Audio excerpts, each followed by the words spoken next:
नहीं हुआ इस बार जरूर। Thank you. चलिए एक और कैंडिडेट हमारे साथ है, क्या नाम है? जी हदीद खान। कहाँ से हैं? हम जमुई जिला से। ऑप्शनल क्या है? मेरा हिस्ट्री था। और मीडियम? मैडम हिंदी। किस प्रकार के सवाल रहे हम?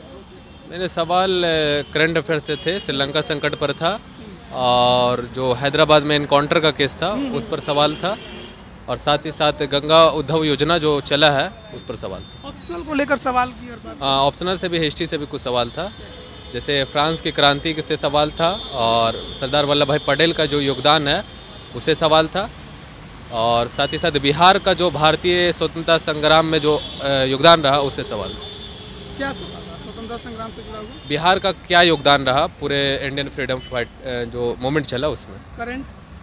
करंट से जो बताया श्रीलंका संकट पर इशू था जी और इनकाउंटर वाला था। ग्रेजुएशन आपने किस सब्जेक्ट से किया? मेरा हिस्ट्री से था। तो वही ऑप्शनल भी जी, है। जी, जी। तो ज़्यादा कुछ हमें पढ़ने में हुआ नहीं। तो तैयारी की अगर मैं बात करूं, क्योंकि कई स्टूडेंट्स हैं जो तैयारी को लेकर थोड़े असमंजस में रहते हैं कि कैसे करें कैसे ना करें, तो क्या कहिएगा? पीटी और मेंस की एक साथ या अलग अलग? नहीं, पीटी का देखिए बीपीएससी में जो है पीटी काफ़ी अनिश्चितता वाला गेम है, तो इसमें जो है अगर शुरू में स्टार्ट कर रहे हैं तो पीटी को जो है 70% आप दीजिए और 30% मेंस के साथ चलिए, ठीक है। जब पीटी हो जाए, पीटी में इतना श्योर स्कोर करिए कि आप एग्ज़ाम हॉल से निकले। श्योर स्कोर का रणनीति मैं बताऊंगा, पहले ये बता रहा हूँ कि जब एग्ज़ाम हॉल से निकले आप एकदम समझ ले कि मेरा हो गया, उसी दिन से अगले दिन से जो आप मेंस के लिए लग जाए, रिजल्ट का कोई इंतजार नहीं रहे। इसलिए पीटी इस टाइप से तैयारी करें। फिर मेंस आपको 4 महीना मिल ही जाएगा, चूँकि 1.5 महीना में रिजल्ट आता है, 1.5 महीना फॉर्म भराता है, 1 महीना और मिलता है, 4 मिनिमम मिलता है हमेशा और एक्स्ट्रा तो मिल ही सकता है, तो उसमें तैयारी कर सकते हैं। बीपीएससी की बात करता है तो हर कोई कहता है कि पढ़ाई करना है, ज़्यादा पढ़ना होगा, लेकिन कोई कहता है कि नहीं, एक रास्ता है, केवल इसी पे चलना है, ज़्यादा नहीं चलना है, इधर उधर अगर जाएंगे तो भटक जाएंगे। तो आप कैसे चले, आपने कैसे तैयारी की? बीपीएससी एज जितना भी सिंपल कम्पिटिटिव एग्ज़ाम है उसी की तरह है, जो कोई ख़ास इसमें विशेष नहीं देना पड़ता है। ये है कि कंटिन्यूटी हमेशा बना रहना चाहिए। जो हमारा कंटिन्यूटी है वो हर क्षेत्र में आपको कंटिन्यूटी मांगेगा, सिर्फ बीपीएससी में ही नहीं। आप आईटी करते या जो चीज़ भी करते या जीवन में कुछ भी चलाते हैं तो इसमें कंटिन्यूटी चाहिए। एक अप्रोक्स टाइम 8 से 10 घंटा तो देना होगा, तो उतना सेल्फ स्टडी के लिए दीजिए। सिलेबस को फोकस करना।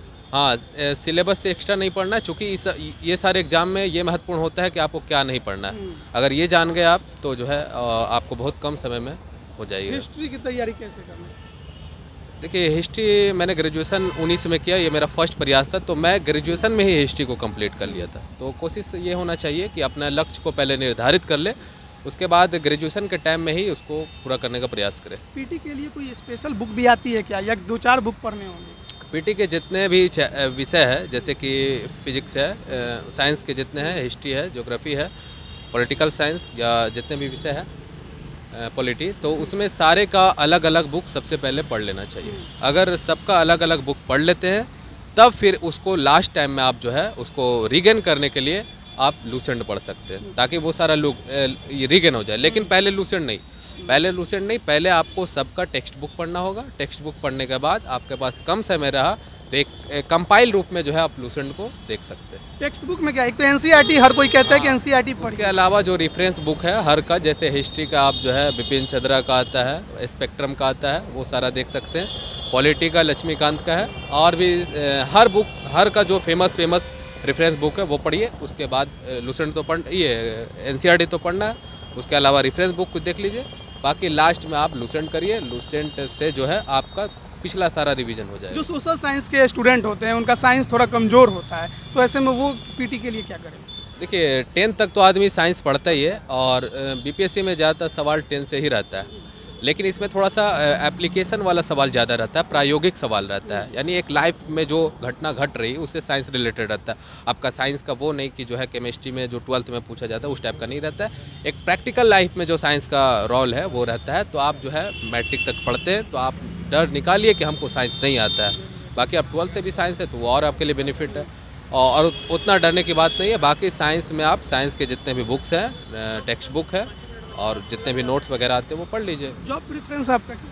मेरा जॉब प्रेफरेंस डिप्टी एसपी था और जिला समादेष्टा था और कर अधीक्षक था। तो सिचुएशनल सवाल कुछ रहे क्या? नहीं, मेरे में सिचुएशनल कुछ नहीं रहा। ज़्यादातर सवाल किस क्षेत्र से पूछे गए? सभी क्षेत्र से था, हॉबी से भी नहीं था, सिचुएशनल भी नहीं था, हिस्ट्री से ज़्यादा सवाल थे। ज़्यादातर history से। हाँ, और करंट इशू से था। कितने देर चले होंगे? 14 से 15 मिनट, 15-16 मिनट चला होगा, उतना तो टाइम तो देखने का मौका मिलता ये नहीं। बात तो सही है, लेकिन 67 भी आपने फॉर्म डाला होगा?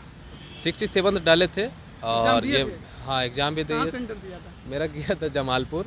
जमालपुर एग्जाम दे के आए, खबर पता चला कि रद्द हो गया। हाँ, हम लोग ट्रेन से रात भर जागे थे और स्टेशन पर सोए थे, और जब एग्ज़ाम दिए तो मेरा 66 में भी मेरा 120 मार्क्स था, तो इसमें भी मैं 120 प्लस किया था, और ट्रेन में बिंदास से बैठ गया।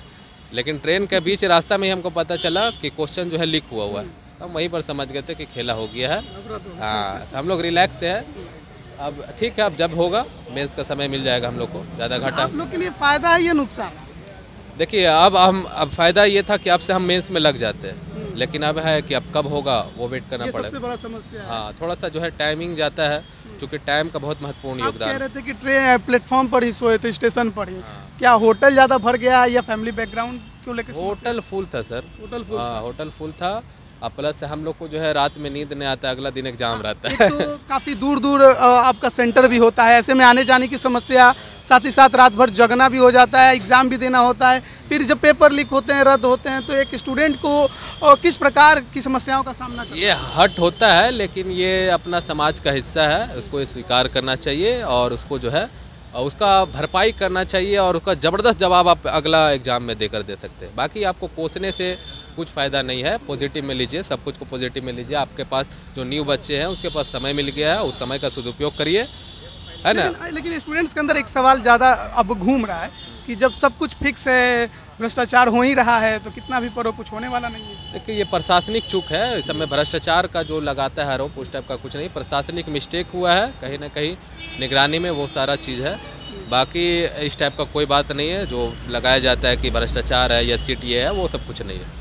मिस्टेक हुआ है, प्रशासनिक मिस्टेक है, और असामाजिक तत्व हर जगह रहते हैं। आप मिस्टेक करिएगा, वो फ़ायदा उठाएगा। पहला अटेम्प्ट था आपका, इंटरव्यू तक आप पहुंच गए, क्या उम्मीद है? देखिए, उम्मीद तो पॉजिटिव ही लगाना है, अगर पॉजिटिव नहीं लगाऊंगा तो आज के बाद दिन खराब हो जाएगा। पॉजिटिव उम्मीद है और दुआ है अल्लाह से कि एकदम जो है रिजल्ट हम हो। भी यही दुआ करेंगे कि आपका जो सपना हो जरूर पूरा हो। तो ये तमाम जो स्टूडेंट्स थे, उनसे लगातार हमारी बातचीत जारी है।